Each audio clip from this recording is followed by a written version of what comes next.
Pernikahan itu adalah sebuah ibadah.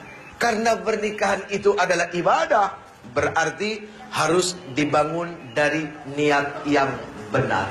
Kenapa harus dibangun dari niat yang benar? Apapun begitu muncul dari ibadah, pasti yang namanya setan gak demen. Sesuatu yang muncul karena ibadah, setan otomatis langsung menggoda. Yang gak digoda itu orang yang gak ibadah. Nah, ketika ada seorang pemuda, dia sadar syahwatnya begitu sangat luar biasa. Dari mana syahwat ini muncul? Dari hawa nafsu, karena melihat hawa jadi nafsu.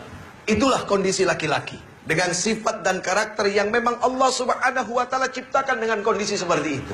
Nah, atas dasar inilah, ketika seorang laki-laki memiliki syahwat, perempuan pun sama, Allah Subhanahu wa ta'ala tidak inginkan mereka seperti binatang. Nah, disinilah Allah Subhanahu wa ta'ala memuliakan manusia. Adalah apa? Dengan sebuah pernikahan yang bukan sekedar main-main, tapi pernikahan yang disaksikan oleh Allah Subhanahu wa ta'ala. Di dalam hati ini hanya satu nama yang Ketika Allah datang ke rumah orang tua, lalu kemudian meminta, itu bukan hanya sekedar meminta, tapi meminta yang bertanggung jawab. Kenapa kau harus meminta dengan tanggung jawab? Mohon maaf lahir batin. Ketika kita bicara cinta, cinta itu seharusnya melahirkan apa? Cinta itu melahirkan kasih sayang, ibu. Tapi zaman sekarang bukan kasih sayang yang muncul, tapi kasih syahwat. Sehingga pacaran banyak yang gak sehat. Jadi laki-laki yang terbaik itu adalah laki-laki yang berani datang ke rumah orang tua kamu. Dia pasang wajahnya baik-baik dengan orang tuanya. Lalu dia ngomong, ayahanda, bapak, om, saya suka sama anak om. Saya nggak kepengen lama-lama, saya pengen ibadah. Kalau saya cuma pacaran itu bukan ibadah. Saya pengen ibadah. Tapi maaf ya, beginilah saya apa adanya.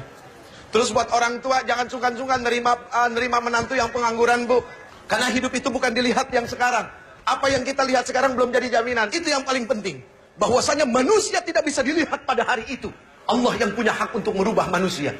Jadi kalau kita melihat manusia pada saat dia datang, dia meminta anak kita, dia pengangguran, ditolak, picik pandangan orang tua. Mohon maaf lahir batin. Karena hanya melihat hari itu. Berarti seperti tidak punya Allah, bahwa hidup yang akan datang itu milik Allah.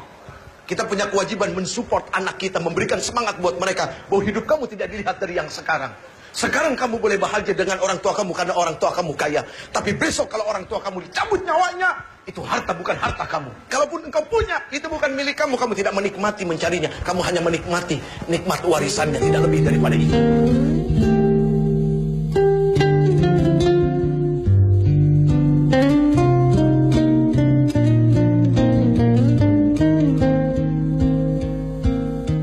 Seorang istri harus berani menuntut suami. Tapi seorang suami harus berani menuntun istri. Apa yang dituntut? Dituntutnya bukan berdasarkan hawa nafsu, akan tetapi Quran. Hak seorang istri menurut Al-Quran, menurut kacamata agama, menurut kata Rasul, apa? Itu yang dituntut. Suami menuntun, apa yang dituntun? Kebaikan demi kebaikan. Yang pertama, cintailah dia yang bisa mendatangkan kecintaan kepada Allah Subhanahu wa ta'ala. Selesai. Kalau kamu bisa mencintai orang yang membuat kamu bisa semakin cinta kepada Allah, itulah yang akan baik buat kamu. Ketika kamu berada di tangan yang soleh, sesalah apapun kamu tidak akan dizalimi. Kalaupun dia marah karena Allah. Kalaupun dia benci karena Allah. Begitu juga ketika seorang laki-laki di tangan wanita yang salehah. Seorang wanita salehah, ketika ditinggalkan tidak akan membuat suami menjadi was-was.